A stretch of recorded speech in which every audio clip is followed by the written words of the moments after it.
You knock on the door of the patchwork workshop, but the clangs and clanks echoing from its depths don't stop or even slow their frenetic pace. After a moment without an answer, you realize that you might just have to trust the sign at waist height that says, "We're probably open," in 7 different languages. You push the door open and immediately smell a mixture of sweet berries, sulfur, and sawdust. The cramped front area inside of the workshop looks like it's part curio shop, part greenhouse, and part library, and there's a large woven basket beside the open doorway to the back of the workshop. The basket seems to be filled with vials of various swirling liquids, boxes of glittering misshapen fruit, and what looks like children's toys with keyholes all over them. The sign above it simply displays a large question mark and a hastily written 2-word message, "Best Offer." There is no one out in this part of the workshop, and you can see that all the higher shelves are empty and covered with a layer of dust, although the lower shelves are clean, if jammed with dozens of seemingly random trinkets, books, and vegetables. When you step around the counter to peer into the back of the building, you feel one of the cobblestones shift under your foot, and your ears pick up 3 things happening at once. An alarm starts blaring, the chaotic sounds of work suddenly halt, and the sounds of a dozen small scampering feet seem to fill the air for just a moment. Before you know it, a 3-foot-tall, elderly-looking gentleman with greasy goggles sitting among his faint blue hair and an untied, half-burned apron dangling from his neck steps out of the back, waves his hand to stop the alarm, and smiles broadly at you. His teeth are gold and gem-encrusted, and his piercing blue eyes welcome you as if you were an old friend. This eccentric gnome climbs up onto the human-sized stool, and a series of tiny hammers fall from his apron onto the ground, clattering loudly but unnoticed by their owner. Welcome to Gimbal and Yackle's Emporium of Peculiariments. How can I help you, and do you want a fresh mushroom?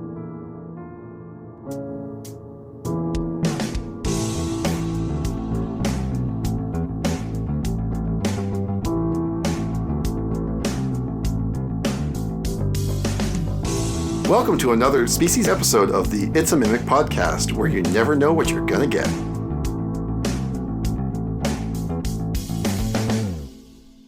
Welcome to our conversation on playable species on Dungeons & Dragons. I'm Adam, and with me is Megan, and today we're joined by Peps for this episode called Gnome is Where the Heart Is. This episode covers all the things about gnomes from the 2024 Player's Handbook that you might need to know. Before we jump into it, Peps, how excited were you to cover gnomes again? It's full circle. This was my very first episode. I was going to say, that's very serendipitous for you. Yeah. So I tried listening to the first episode again, and I forgot how long it was. There's a big section in there about like all the gods and stuff of gnomes, or it's a lot of names. It's a lot of names, yeah. So let's actually talk about what the new Player's Handbook has to offer for gnomes. So very first off, we're going to look at the themes and the lore. They are short. That's the defining thing that most people will notice immediately. That means they're 3 to 4 feet tall. They're proportioned like an average human, except that their heads are a little bit larger, and you'd expect them to be like to have hands and feet that are a little larger too, but no, they're just proportioned as normal. They got long pointy ears, and while the lore says that they have big eyes, none of the art for gnomes represents that. They have eyes that look like they naturally fit, the size of their head. There's no set coloration. In the book, one has purple hair, one has green hair and green skin, one has gray skin, and most of the rest are a decent cross-section of real skin tones and hair colors from our reality. You can distinguish them from halflings by their height, because halflings are on average a foot shorter, and by their wild hairstyles and various kinds of pointy hats. Lots of gnomes actually think that a hat is like a kind of roof over their head, and it brings them some peace and a feeling of security when they're out in larger spaces with open skies. I don't think I ever really digested that. Yeah. It's funny too, because like they have pointy hats, and I look at it and I go, that suits a gnome, sure, whatever. Checks out. And then it clashes with the lawn gnome image that I have in my head, which is a very different thing, but still pointy hats. Still pointy hats. Makes sense. I had a friend in our very first campaign with the 20s. 2 of us were gnomes, and the other one, her whole thing was she would get so mad if anybody asked her where her hat was, because not all gnomes wear hats. And she took big offense to it anytime somebody was like, "You're not a gnome, you don't even have a hat on." And then she got a magic item that was awesome, but it was a hat, and she had this huge internal struggle on whether to use it or not. As a dungeon master, that is exactly what I would do to people. Yeah. So the lore from the 2024 Player's Handbook says that gnomes are wild and creative. They're created by gods of invention, illusions, and life underground. The first gnomes were rarely seen by other species because of their secretive nature and their preference for living in maze-like burrows underground that they filled with traps and trickery. There's no mention of gnomes actually abandoning this natural propensity for secrecy. So that's a weird thing that I wasn't expecting to be like one of the 4 fucking pieces of lore that we get in the 2024 Player's Handbook, was just like, they like to be secret. I'm like, this is news to me. Yeah, I remember reading they are like the secret race or the secret people, because they keep their towns and like burrows or whatever very hidden with their illusionary magic from the outside world. And even when they're like in big cities, people don't really notice that they're there. And it's nuts to me because goblins are secretive, kobolds are secretive, halflings have their own language that nobody gets to know. Elves go and hide in the forest, and dwarves hide under the mountains, but gnomes are the secret ones. That feels very strange to me. So I feel like this is a holdover from real world lore, like the the shoemaker legend? Yeah. Right, where the gnomes would come in the middle of the night and fix the shoes, and you'd set milk out for them. Right, I feel like that's kind of acknowledging that style of gnome. Yeah. Well, I was gonna say also, I remember being a kid and I was always told that like lawn gnomes would come to life at night, and that's why sometimes that's where in my brain, even like the elf on the shelf, in my brain is kind of similar to that, because again, when I was a kid, I was always told that they come to life at night and move around, and that's why sometimes they've shifted in different places when they're in the lawn and stuff like that. So like, I don't know, real life lore feels like it does fit into D&D that way.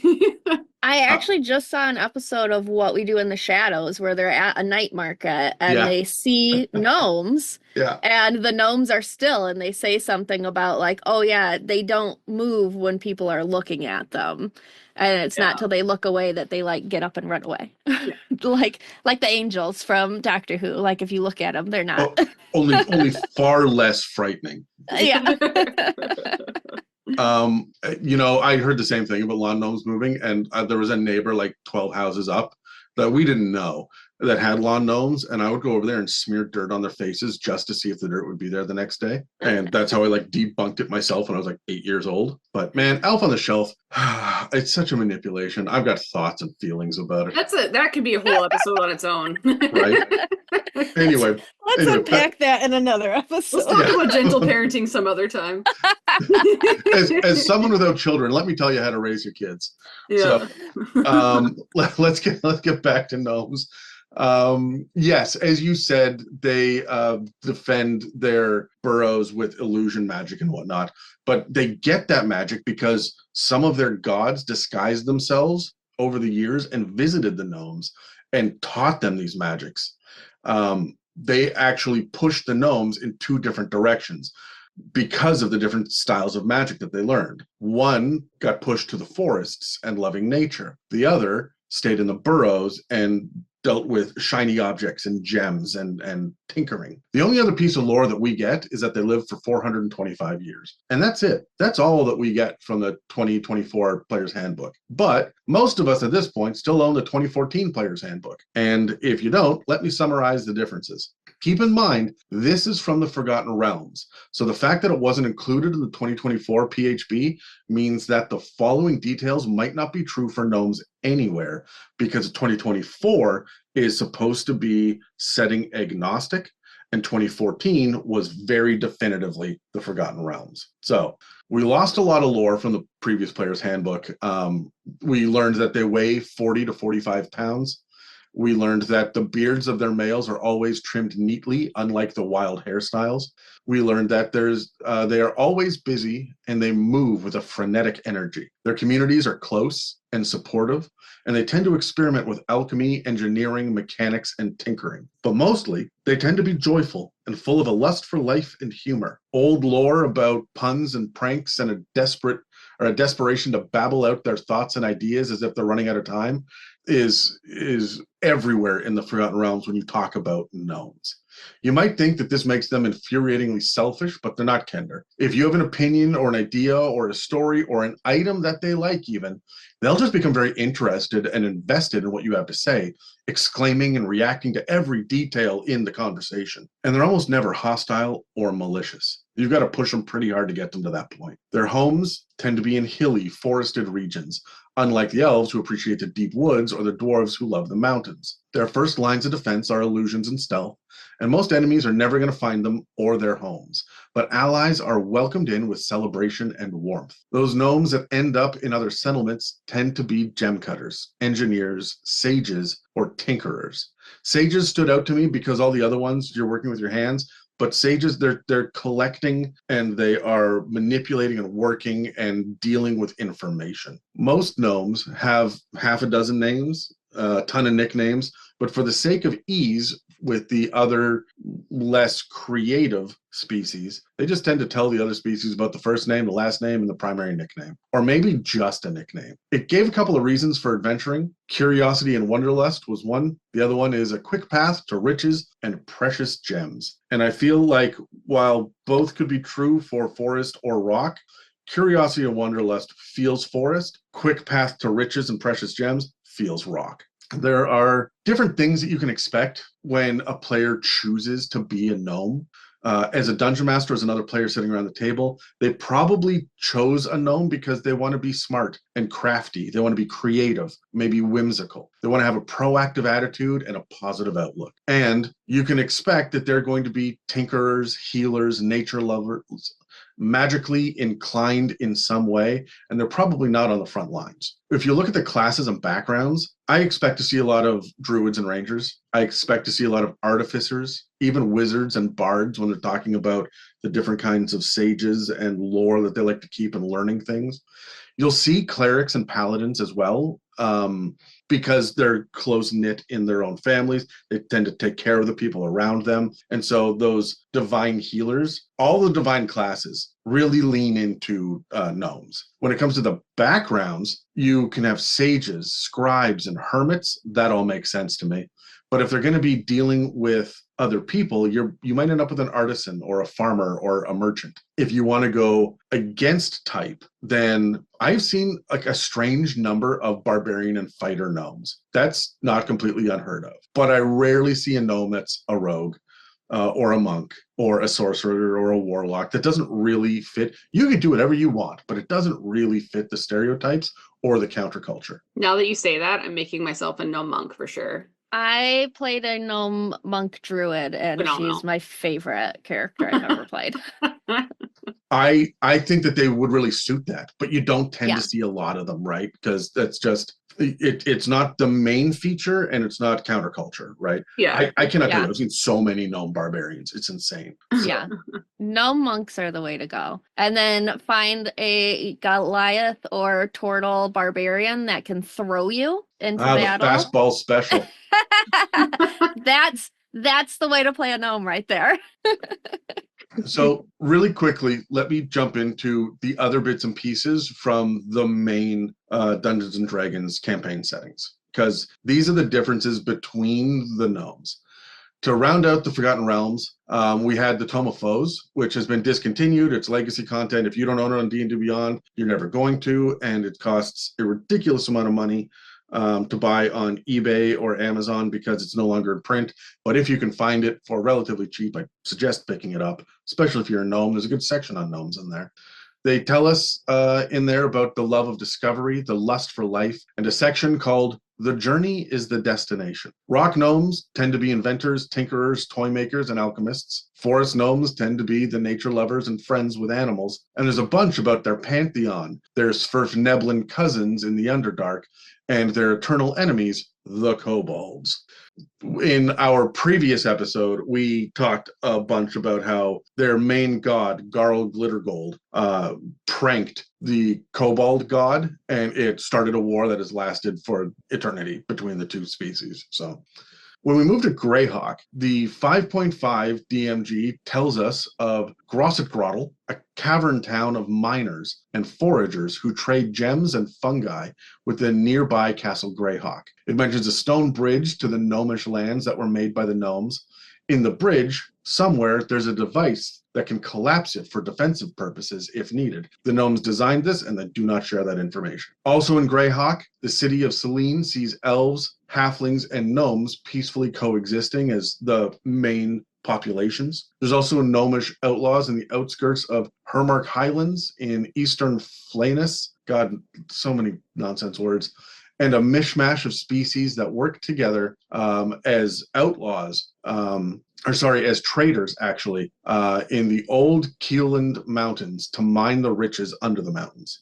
So we have all sorts of like suspicious and secretive outlaws and merchants here as well. You might find a gnomish rogue in some of these areas. So in Eberron, we have gnomes are all over the place. They have their own dragon-marked house, but more importantly, they have their own country, and it's called Zilargo. And Dave and I had a lot of fun in the Eberron series going, Zilargo, because it's just a great fucking word. But it seems like a crime-free society full of industry and wealth and peace, but it's actually teeming with espionage and blackmail. And there is a secret police called the Trust that will murder you for not playing by society's rules. But the gnomes actually prefer this, and they embrace it, and they support it. They are not oppressed. They love these rules. Surprisingly, they're also very open-minded about religions and will try out a few before settling on their favorite. They believe knowledge is power, which explains the blackmailing, but it also explains the Library of Kornberg, which is the finest archive of knowledge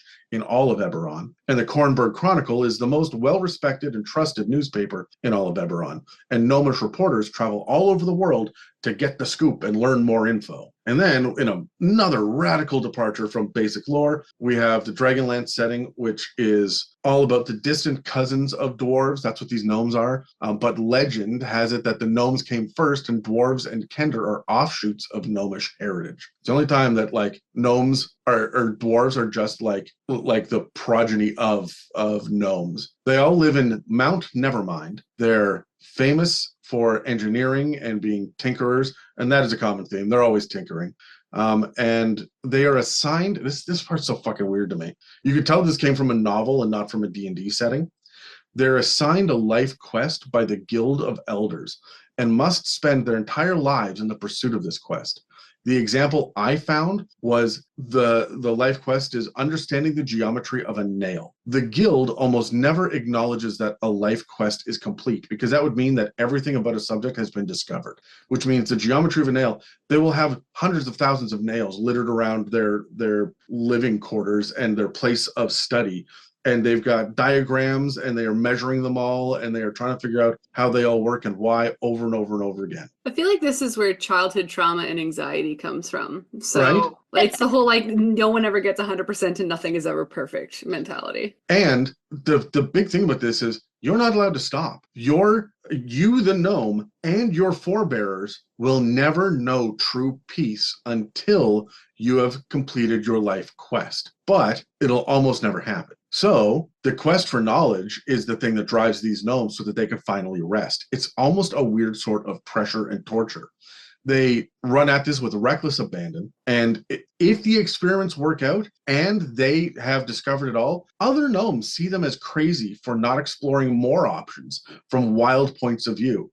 If you are failing, you're doing it correctly. From the Dragonlance wiki, it says, I'm going to quote this directly, gnomes are notoriously fast talkers, usually running their words together like this. If you ask a gnome for his name, he will proceed to recite the entire history of his family, his entire history, and the history of everything which he has invented. Which sounds fucking exhausting and infuriating, but interrupting a gnome is not considered rude in Dragonlance because that's just part of their lives and they accept it. Otherwise, nothing would get accomplished. So, yeah. We end up with very basic information about what gnomes are, and you got to do quite a bit of digging from other sources to get more specifics. Yeah. I did notice that when I was going over this was my first look at actually what the species look like in the new PHP.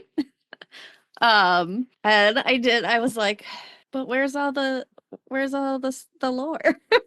Where's all the stuff? Yeah, it's an assumption that we will all know everything at this point. Yeah. I was like, but there's so much more. I do find that simplicity helps, though, sometimes, especially if you're entering this for the first time. But yeah, it is kind of interesting to go from one that's so detailed to less. I think what's going to happen here is they provide it like this in the PHP so that you can be any kind of character you want, with your class and background being chosen first. And this being the third thing, it makes it so that we can't design this thing to clash with the others, right? So it can be anything. However, we're getting a bunch of campaign settings and stuff and reprints and more information. At the end of this year, we're getting Forgotten Realms campaign setting and whatnot. And I expect there will be more information about the popular races and whatnot in there, because we're not just getting a campaign setting for DMs, we're also getting a separate publication about the Forgotten Realms for players. I assume Gnomes will be addressed in that. Yeah. So, and I expect that that's kind of the format they're going to move forward with in all of the campaign settings moving forward, right? Like there will be little blurbs or little stat blocks or something for the new stuff, but also, hey, here's how the old stuff fits, right? Mm-hmm. Yeah. Well, speaking of stat blocks, I'm going to go over what the new sort of stats in the new player handbook are. We sort of mentioned a couple of them up above. First off, they're humanoid. They're considered small, so they're 3 to 4 feet. They have a 30-foot walking speed and have dark vision for 60 foot. I did notice it doesn't say like dim, so I don't know if that's a new like dim light past that. I don't know if that's a new player handbook thing, or if it's just gnome specific. And then they get gnomish cunning, which gives you advantage on intelligence, wisdom, and charisma saves. And that's about it. That's all we're really given. Yeah. So there's no more like what languages or that kind of stuff that I saw. Yeah. So I mean, like in comparison to the old book, just to give people kind of like a peek around and reminder of what you used to get in comparison. So it was a little more detailed. Of course, you used to get your ability increase. So this would have been a +2 in intelligence to be a gnome. Their speed was actually only 25. So in comparison to the speed that you're given in 2024, you're actually up to a regular 30 feet speed, which is a bit of a shift. Their size remains the same, as well as their gnome cunning, which is the same advantage of intelligence, wisdom, and charisma saves. But in the old PHP, it's only against magic. It doesn't say just in general. It's specifically towards magic, which I thought was interesting. And then the languages you mentioned, they do offer the Gnomish and common languages for them. And then, yeah, that's kind of the main differences between the two. So you do get a little bit more information in their stuff, but yeah. So there are a couple of things here to point out. One is some of these things got shifted into backgrounds. Yeah. Right. So I was going to say, now with the backgrounds is where you get your abilities increased. You're not really going to see that in the species themselves. Yeah. Yeah. And the other thing too is, Peps, you mentioned that with the dark vision, it no longer lists, you see it looks like this in bright light, it looks like this in dim light. It's not listed here because dark vision has its own entry in the rules glossary at the end of the book, so that everyone with dark vision can just go here and look at it instead of them printing this 400 times throughout the So well, that's smart on their part, I guess. Yeah, but because it is under every single like thing they explain dark vision everywhere dark vision is at. So yes, but to your point, for those of us that are used to seeing that, it's not listed out specifically anymore. We got to go hunt it down, right? Mm-hmm. So the idea is that you only have to learn it once, so they're only going to put it in the rules once, right? So that's fair. Yeah. I did also notice that it's not just the saving throws against magic, which I think I like because I've played a gnome more than any other like species, and I always forget that I have advantage on those saving throws against magic specifically. Yeah, so I think you would, I feel I too would remember it more if I was able to use it all the time, as opposed to trying to discern between magic and non-magic use. Because sometimes they'll be like, okay, we'll do an intelligence save throw. Then you kind of have to remember and ask the DM, are you doing a spell of the magics? Yeah, it is like it sort of takes you out a little bit because you have to clarify whether or not you can use it. Like if they just ask you to make a saving throw, like is this a magical saving throw? Yeah. Or is this a hidden trap saving And it throw? leans right back. Yeah, and it leans right back into the fact that like they're supposed to be intelligent and cunning creatures naturally, so why would it only be against magic? For some reason, this makes a hell of a lot more sense to me. Yeah. Yeah. Yeah. Maybe I'll remember to use it. Maybe I will. All right, so we do also get the two lineages. First is the forest gnomes. Their special thing is that you get the minor illusion cantrip, and you get the speak with animals spell. You can cast that spell a number of times equal to your proficiency bonus instead of using a spell slot. So as you level, you will get more chances to use that. If you run out of those proficiency bonus slots, you can use one of your spell slots to use it if you need to. And those all come back after a long rest. Yeah, looking at the old one, for the forest gnome. So this one, of course, would have come with a dexterity score of +1. Again, we're removing those because we're moving on to putting those in the backgrounds and things like that. But the natural illusionist piece about getting minor illusion, in the old PHB, it was just used as a cantrip using your intelligent spellcasting ability, which means there was no limit to it. So there's no limit to it in the old PHB. And then the speak with animals, they do have the ability to talk with small creatures, but they don't use that as a spell. It is actually labeled that they can speak with small creatures using small hand gestures and noises to be able to communicate with creatures, which flavor-wise, I think is more hilarious to roleplay, but I can imagine wanting to put a limit on it at some point. Look, as someone who's dealt with a fucking furbolg who's consistently trying to speak to plants, that shit drives me up the fucking wall as a DM. It's cute, it's neat, I don't hate it at face value, but by the 19th goddamn session of, is there a nearby squirrel? I'm losing my fucking mind, I'm pulling my hair out. So I like that there's just, it's speak with animals. That's it, right? Like, and here you go. You can do it a certain number of times and then you're done. Because the moment you limit it, then people start to balance their resources and not use it, right? So I like just being able to speak with them. Yeah, I don't want to talk to them. But that's just me. Yeah. So then we get rock gnomes, and they get mending and prestidigitation as cantrips. Now they do something kind of cool with the prestidigitation cantrip. If they spend 10 minutes casting it, they can create a tiny device that has an AC of 5 and 1 hit point. This can be many things like a toy or a fire starter or a music box, as some of the examples they give you. You decide what it does when you create it based on the prestidigitation cantrip. And it's activated by touch with a bonus action. It doesn't have to be just you touching it. It does say that like allies can also activate that.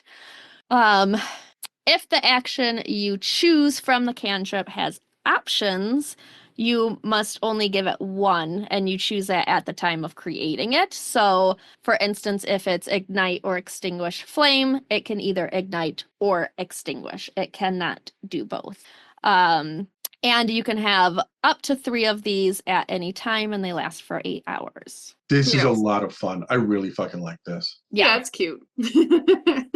It really leans into the tinkering side of the gnomes, and I like that flavor-wise, that like it's built in that they can like tinker a little thing that does a little thing, and it's not going to be anything game-breaking because it's just the prestidigitation cantrip, which they already have, but it's just a fun little thing that they can like set off into another room to do a thing. Yeah. I also like it because it's going to promote players to become creative, right? Mm-hmm. Which is leaning right into the whole idea of gnomes in the first place. Yeah, I mean they're meant to build and like make things, right? Like even the rock gnome in the old PHB does have the tinkerer's ability the same way that it does in the new one. However, it doesn't require a cantrip. It doesn't require a spell to do it. Instead, you have proficiency in artisan's tools, like tinkering tools, and you can use those tools to make the same objects. But in the regional PHB, you do get a description of what each object will do for you. So to your point, Adam, I think that the new book kind of forces you to be a little bit more creative on what they do, whereas the original PHB does give a description for what the clockwork toy does, what the fire starter does, and what the music box does. I really like, because Dan was a gnome during 5th edition, right? And he tried to do this a number of times. And at one point, he tinkered together a prosthetic leg for your character, Megan. He right? did, But like, but I had to come up with my own mechanics for it because like it was just too open, it was just too limited, and we had to think outside the box. Now it's very open.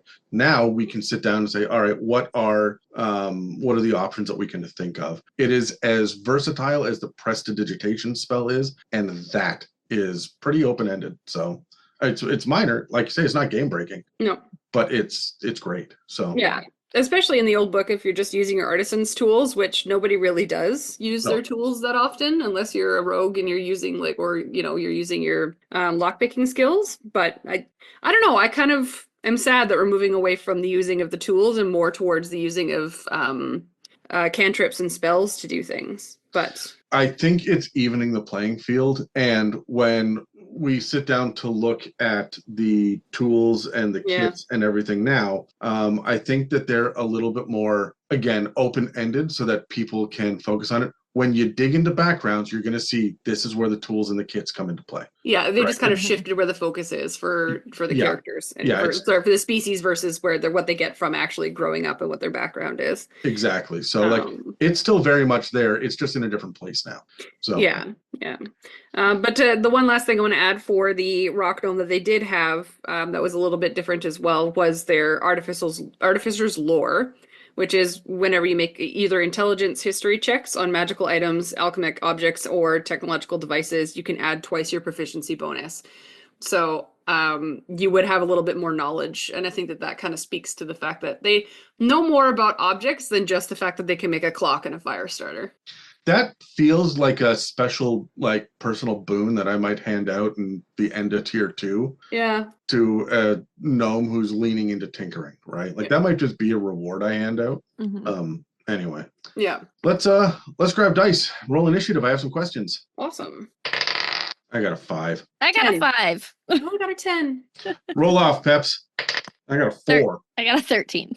Well, fuck me then. All right. Megan, do you like this species? Do you like gnomes as a player? Would you ever play one? I do like gnomes as a player. However, if I'm going to play usually the small, tiny species characters, I usually lean more towards halflings than I do gnomes. So I don't think I've ever built a gnome. I usually go the halfling route, but Adam knows this. I like the shorter characters. So I think at some point I will probably end up building a gnome now that the new PHB is built the way that it is, because you can customize it more and you're not as pigeonholed into being very specific with your character. It's way more open-ended than it once was. So I feel like I'm more open to using a gnome than going the halfling, half-elf route to go with my smaller character. And I'm so excited to see you play a happy character for once in your fucking life. How dare you? My halfling that I built was literally rainbow bright in the Curse of Strahd campaign. So you can't, I've done it before. I have never seen it, and I don't believe you. Peps, do you like gnomes as a player? I'm the opposite. I've never once played a halfling, and I've probably played 5 or 6 at least gnomes. So. Yeah, there's a reason you're on this episode. Yeah. I think I am a gnome. The more I learn about their history and lore, I'm just like, yeah, that's me. How many names do I go by alone? Like, right? And the colorful hair, the artisan work, the artistry that you do with your minis, there's a lot going on here. Yeah, it's true. I am a gnome. I'm just 2 feet taller. Yeah, I feel like anytime someone asks that question, like, what species are you in D&D? Like, your answer now you can't be dragon anymore. It's just you are a gnome. I am a gnome. Yeah. Well, I could be a dragon shapeshifting as a gnome. That's true. Yeah. Or you could be a gnome with a big old dragon tattoo across your back. Oh, fuck yeah. Then you can... what is the name of that movie? The gnome with the dragon tattoo? The gnome with the dragon tattoo? Yeah. Amazing.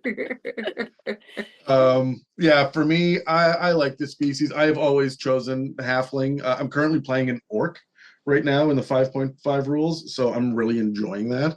But as it stands right now, Gnome might be my next character. I really like this as a drastic departure from the gruff and cynical orc that I'm playing now. So, Megan, what's a role-playing hint that you have for players? I'm going to speak to what you mentioned before in playing a happy character. I think it is a solid. There's not a lot of that in the new PHB around their happy nature, but in the old 2014 book, there's a lot of details about like what their burrows look like, how happy they are to live there, what their processes are, like how exciting their culture is to be alive and happy-go-lucky they actually are.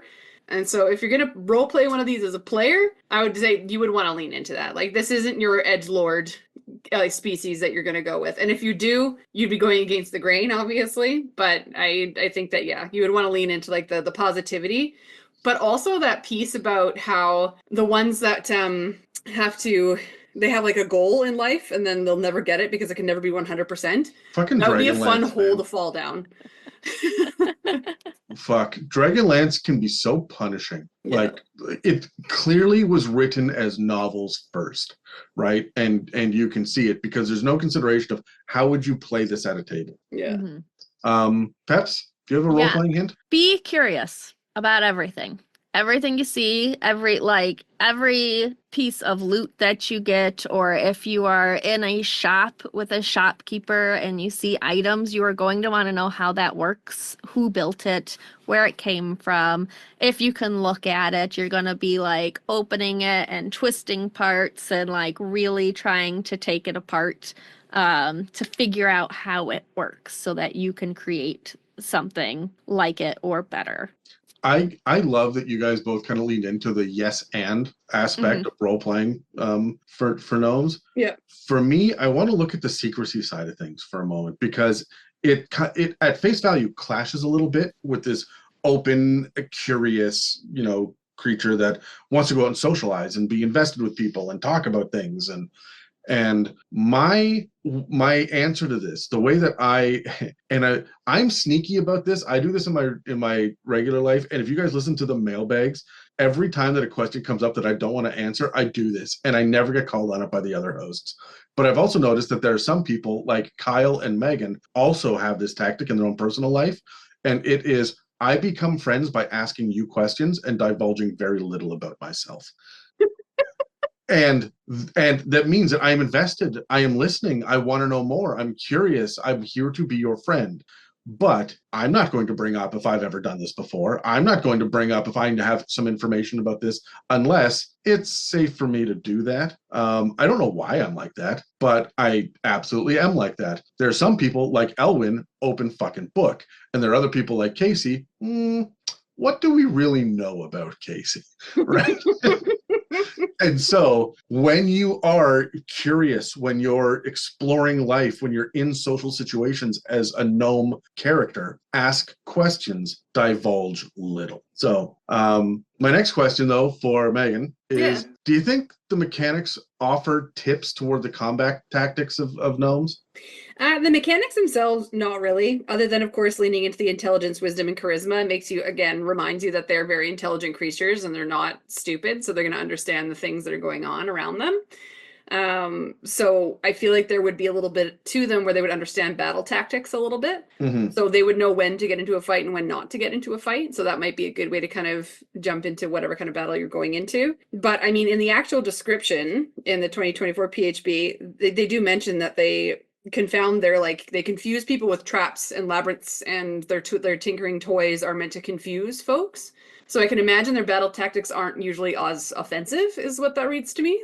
They're more defensive and distract and run away, right? So whether people want to use that when they're playing as a gnome in D&D, which I don't think most people do, but that's the only thing I can really grab from the actual description of the book. But I don't know what you guys see. Peps? Yeah, I mean, I would say, like, you have to just be creative, I think. Especially combat-wise, I think leans in mostly with Artificer, with their tinkering and, like, the little clockwork toys that they get and that kind of stuff. It's just frustrating we don't have an Artificer yet, right? Yeah, like their combat as an artificer would be very mechanical and tricky and, sending something around the corner. So they might not be standing in front of the bad guy, but they will send a little clockwork toy that will make its way over to the bad guy and then ignite a flame underneath it.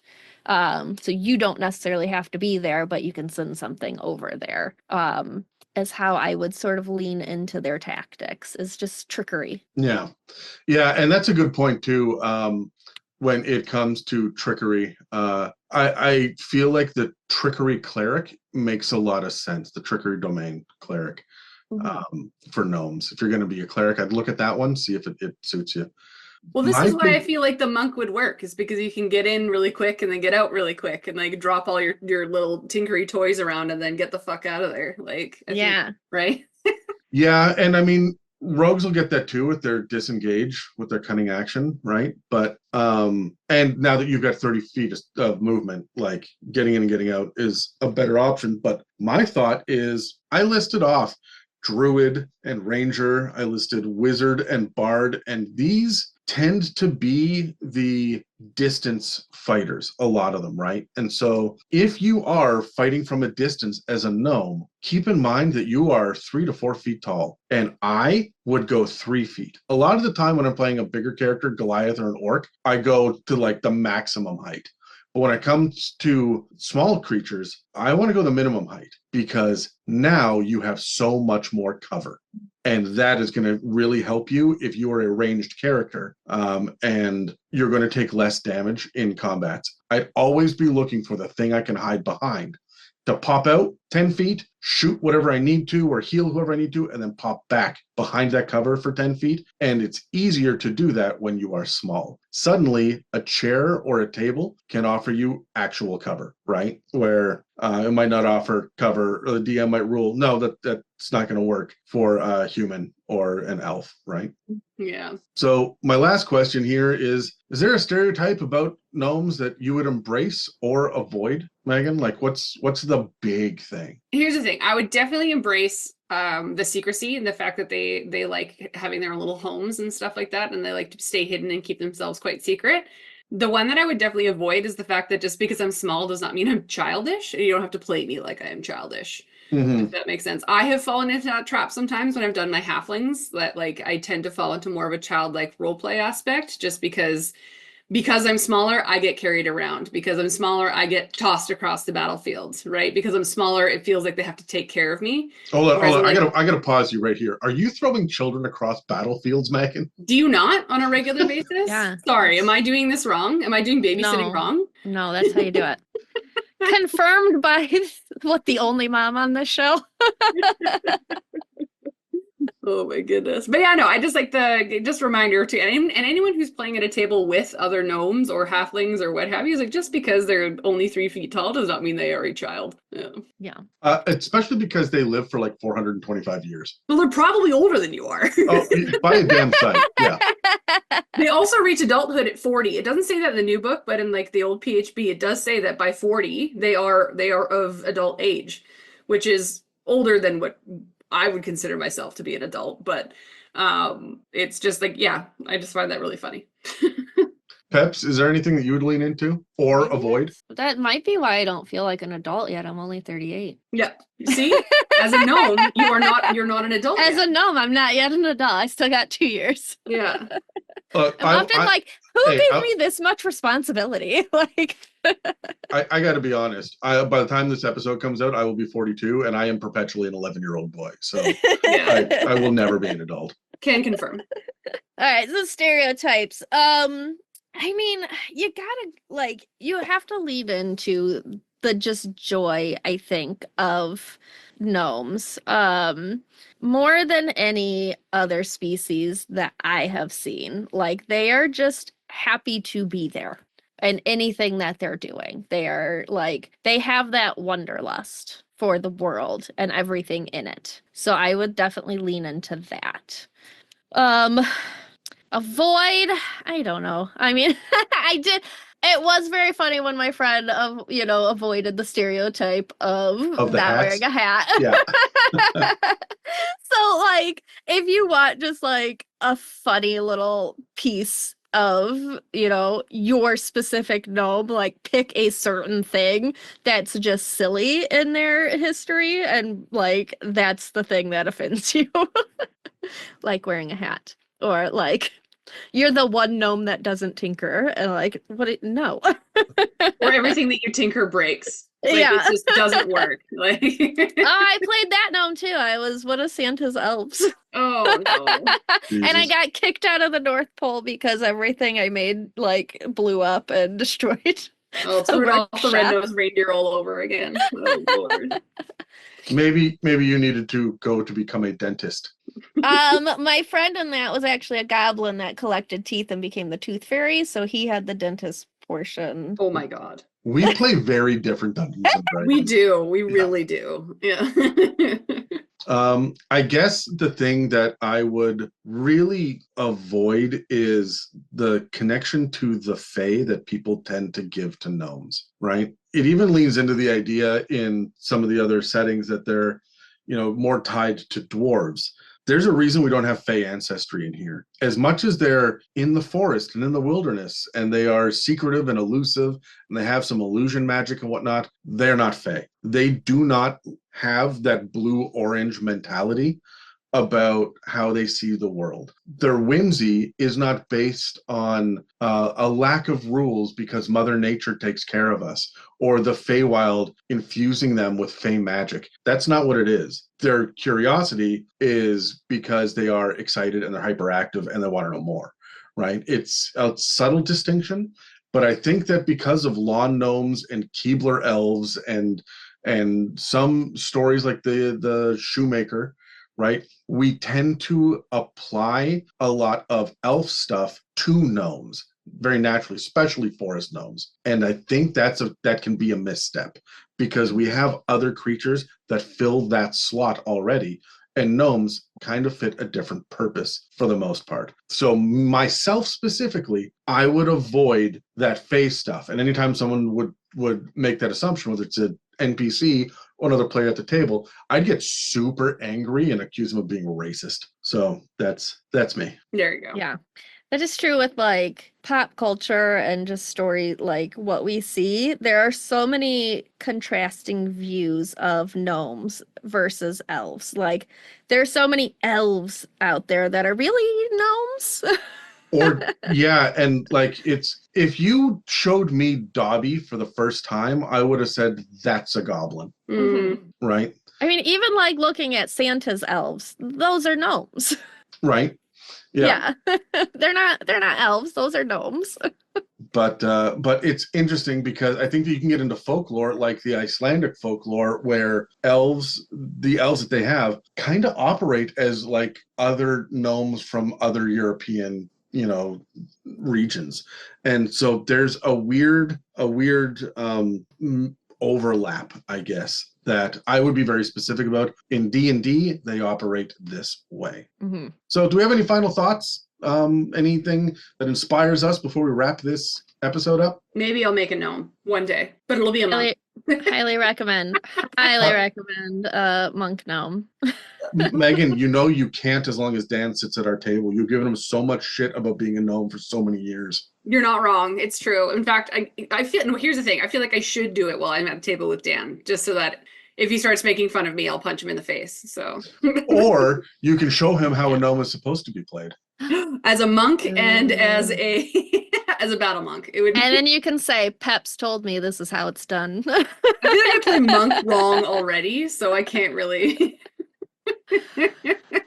Peps, do you have any final thoughts? Just like be creative when you're playing a gnome.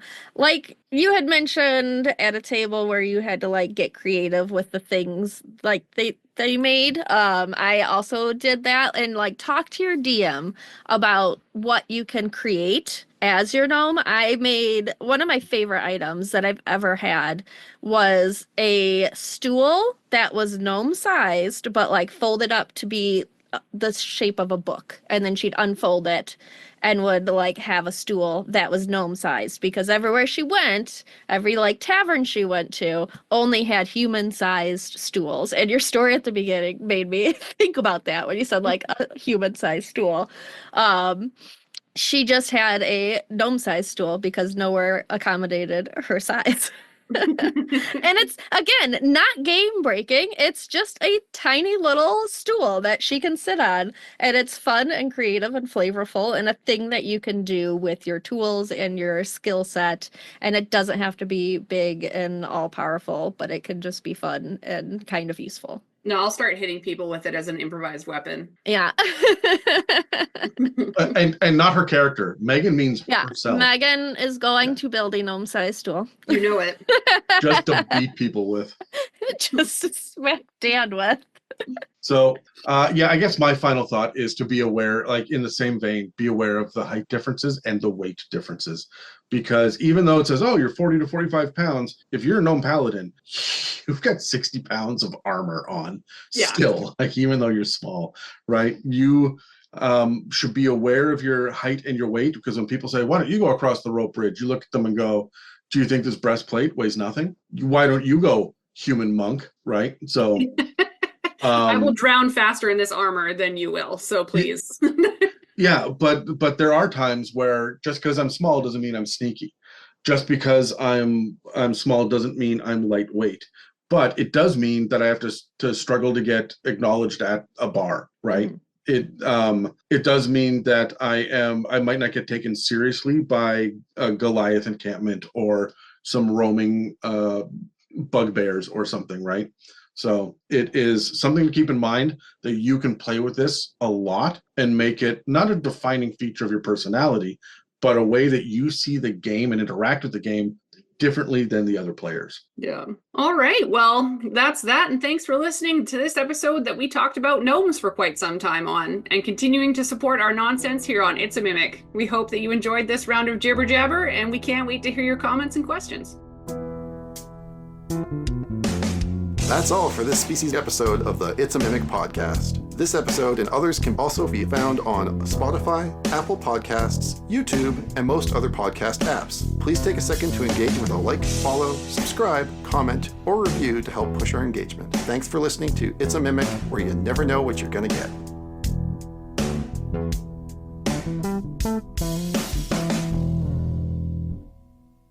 For those of you who were paying attention yesterday, we dropped the quick first look at the new Dragon Delves book that Pepperina and I went through. But none of you are prepared for this Friday, when the unhinged nonsense that the ladies of It's a Mimic will be releasing. It might be best to use headphones for that one, simply titled, Hear Me Out.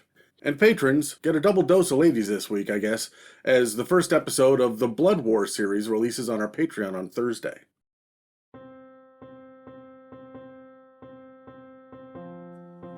Hi, we've recently revamped our social media presence, and we could use your help with infecting the rest of the internet with our voices. So we're doing a little bit of an awareness campaign whenever we release an episode about a playable species from the 2024 Player's Handbook. That means it's time for a giveaway. If you're listening to this, you'll have until the release of the next playable species episode to find our new Threads account and tag us in a post that mentions your favorite thing about this episode. That means you have about 5 weeks from the date this episode releases in order to be entered in a draw to win one of the discontinued D&D Lego minifigs. We have an Aarakocra, a Red Wizard of Thay, Tasha, Strahd von Zarovic, and the Lady of Pain. You can choose which one you'd like us to mail to you. So head on over to Threads and tag us in that post about this episode. The clock is ticking.